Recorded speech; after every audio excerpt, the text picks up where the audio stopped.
Hello Beach Buggy 2 Racers, welcome to my YouTube channel. First things first, if you haven't watched my introductory video, Beach Buggy 2 Ultimate Domination Strategy Series, please view that before you watch this one. I think there's a lot to be gained by watching these videos in order. Second things second, please rate and review these videos. As I mentioned in the introduction video, one of my goals is to get me some more competition. The more racers that watch these videos, the more you will make me work for these videos. And third things third, remember that if you enjoy these videos and you want to be part of my team, name your team Unbeatable with any series of numbers following, and I will try to help you out if I see you on the track. Okay, let's get into the second installment of this video series. So as I mentioned in the introductory video, the most effective strategy in this game is defense. And by defense, I mean putting yourself in situations where you're least likely to lose momentum or get hit by an attack power-up. So what does this mean? What does it look like? Well, let's take a look.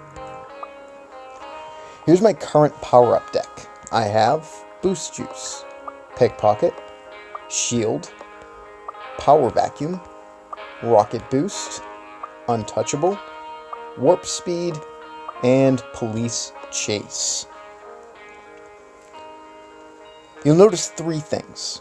I do not use attack power-ups. Lots of blinking arrows right on the right side here telling me to level up my collection. And I have unlocked all the power-ups. So again, this video is more geared toward people who are just starting to formulate this strategy, just starting players levels 1 through 3. Anybody who's really interested in figuring out a strategy at an earlier stage in this game, and that's who these videos are geared up toward.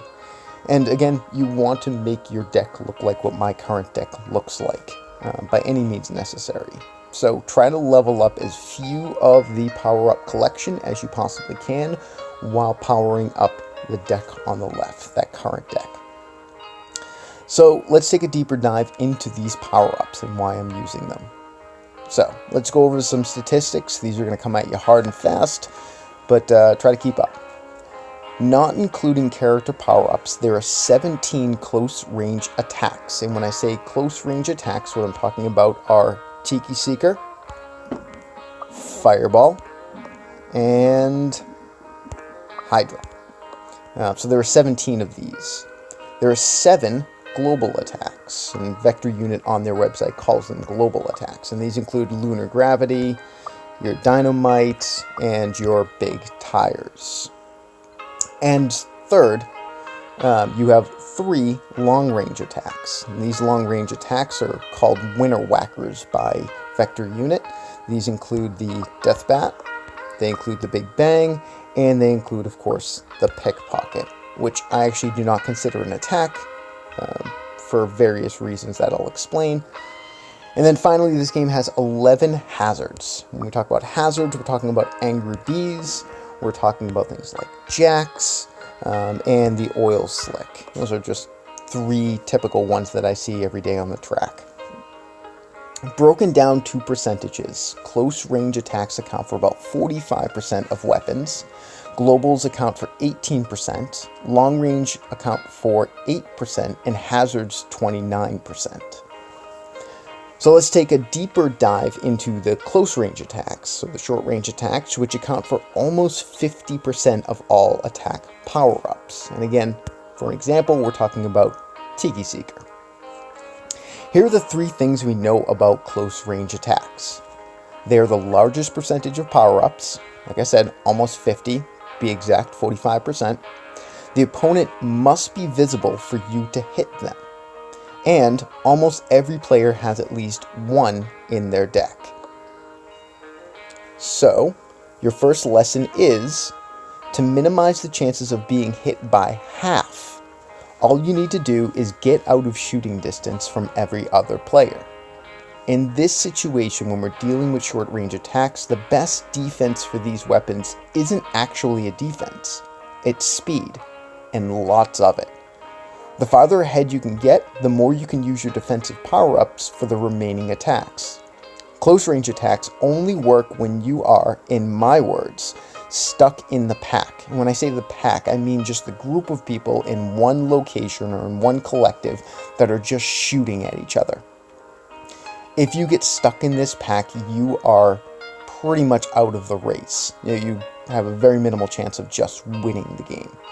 As soon as you get out of the pack, you've increased your chances of winning by 50%. Okay. Globals account for 18% of attack power-ups. And when we're talking about globals, again, as a reminder, we're talking about dynamite, we're talking about lunar gravity, we're talking about big tires. These are power-ups that will pretty much hit anyone without a shield, vacuum, untouchable, or police chase. So any type of defensive power-up. So, if you're not wasting your defense power-ups on protecting against short-range attacks, as we've talked about, then you have them to defend against these globals. So if every one player has one global in their deck, their current deck or active deck, you should be able to block everything on the field with a 5-piece shield. So one defensive power-up, such as the shield, can block 5 different attacks. In this case, I have 4 blocks with my shield, but occasionally I will pickpocket a 5 or 6. Here's the kicker with globals, though. Only 42% of them do damage in most cases. The ones that do damage, the dynamite, the tunnel vision, and occasionally the special delivery. Tires, donuts, and lunar gravity can be overcome with, wait for it, rocket boost. Rocket boost is a defense. It's really, I mean, it's there for speed, but it is actually a better defensive mechanism than it is a speed mechanism.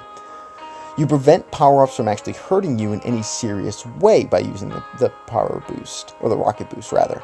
In fact, I've been in races where people use lunar gravity, and I've countered with a rocket boost and doubled my speed throughout the level. You can try this for yourself if you don't believe me. Somebody throws something like a lunar gravity, or in some cases, depending on the level, big tires. Wait until you hit the top spot, the highest point in that with that effect, and hit your rocket boost. You'll double your speed. So now all you have to worry about is essentially the 9% of globals doing any serious damage. And again, we're talking about dynamite, we are talking about the special delivery, we're talking about tunnel vision. As you may have seen in my first video, done right, you can actually overcome these globals by learning the levels and controlling your vehicle. At some point, if you follow my lessons, globals won't even bother you, even if you don't defend against them. So now, if we've eliminated the other two, all we have to worry about is the 9% of global power-ups that will, until you learn the levels, do damage, and the 8% of long-range winner whackers, things like the death bat, the big bang, and the pickpocket. As a general rule, the pickpocket is really the only power that scares me. It can't be blocked, and it really does cramp my game. If somebody can figure out a way to master the pickpocket or to have multiple pickpockets, my life would be a nightmare. But if you have 4 active defenses in your deck, again, the shield, the power vacuum, the untouchable, and the police chase, you really don't need to worry about these 17% of attacks that are remaining. In fact, I can pretty much block those attacks with my eyes closed. Finally, hazards account for about 29% of attack power-ups. And again, we're dealing only with attack power-ups. That has to be kept in mind when we're going through this.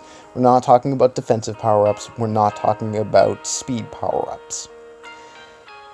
With hazards making up 29% of attack power-ups, here's the way that you can overcome these hazards. First, you have a better chance of avoiding them when you can actually see them coming a mile away. So, obviously, if you're riding behind someone, your reaction time to them drops. Easy fix. Don't be behind anyone.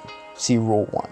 So again, don't sit behind someone and hope that they don't throw a hazard. Make sure you're in front of them as far as possible. 2. You do not need defenses to protect you against these hazards if you're paying attention, and I can show you how to avoid them as you navigate the levels here. And 3rd, you can actually maneuver around these objects. Many do not span the entire lane at their largest levels. So what I mean by this is that if you're coming up to a power-up, a hazard, like say confusion or haze of confusion here, look at the far ends of the lane and see if there's an opening for you to scoot by it. A lot of people will leave the confusion right in the center of the lane. Just go around it. It's not difficult. And 3rd, you can actually maneuver around these objects, which I just said before. So give yourself plenty of reaction time to go around these objects by staying in the lead so you can see them coming. Plus, you have the added benefit of not getting hit by the same hazard twice. Again, we're dealing with probabilities. So if you're behind somebody who throws junk in the trunk during the first lap, chances are he's going to throw it again in the second lap, which means you're not going to get hit by it twice if you're way ahead of this person. If you do get hit with one of these hazards, make a decision real quickly. Ride it out if you're on a straightaway, try to navigate as best you possibly can, or just commit suicide as soon as possible to end the effect. I've done this with confusion if I need to hit a real tight turn. So, per my original point, the optimal power-up combination is, as we mentioned before, Boost Juice, Pickpocket, Shield, Power Vacuum, Rocket Boost, Untouchable, Warp Speed, and Police Chase. There is one defensive power-up that I actually don't use. I originally started using it when I was through, I think, levels 2 through 7, if I had it at that point, which is the Trampoline. Here's the reason I don't use the Trampoline. It's interesting. I actually had some success with the Trampoline as far as making sure that I wasn't getting hit with certain things, but every time I would make a turn, whatever was thrown at me, for instance, like a death bat would be thrown at me, it would actually hit me because I was in a turn at the time, and the death bat would hit me on the side and not in the trampoline, so I actually dropped it and picked up the Pickpocket, which I actually like a lot more. So, in short, every power-up I have chosen will do 3 things. First, it will protect you so you can get away from the pack, again, that group of people who are just shooting at each other, as quick as possible. Protect you when you're ahead, and give you speed so that you can get more distance between you and the pack. Remember, if you're out of sight, you only have to worry about 17% of attacks, including hazards. So, my next video will go into the correct way to use these defensive power-ups, when to use, how to use, and their benefits. I'll try to break them down in a way that anyone can really understand, and you can use them to your best ability. So look forward to my next video, which should come out in a couple days. As per usual, here's a race to demonstrate what I'm talking about. Quick lesson before I get into this race too is I like to scan the levels to see which power-ups I want to grab while I'm driving. It's a good habit to get into.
Thanks again, guys, for watching the video. Again, the next video is going to go into a little bit more detail about how to use these power-ups more effectively.